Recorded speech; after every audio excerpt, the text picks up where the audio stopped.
Asante Mungu kwa kunibariki na kunipa familia nzuri kama hii.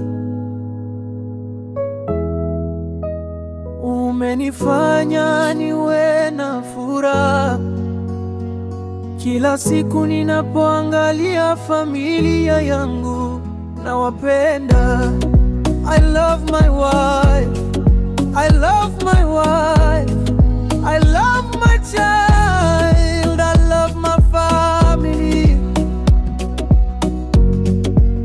and I'm proud of it. Mwokozi, umenipa amani, umewasha ndani mwangu upendo, na kila hatua ninayopiga naiona neema yako juu yetu.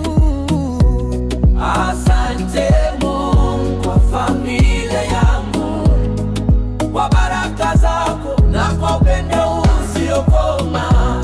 Asante Mungu kwa familia yangu, kwa baraka zako na kwa upendo usiokoma.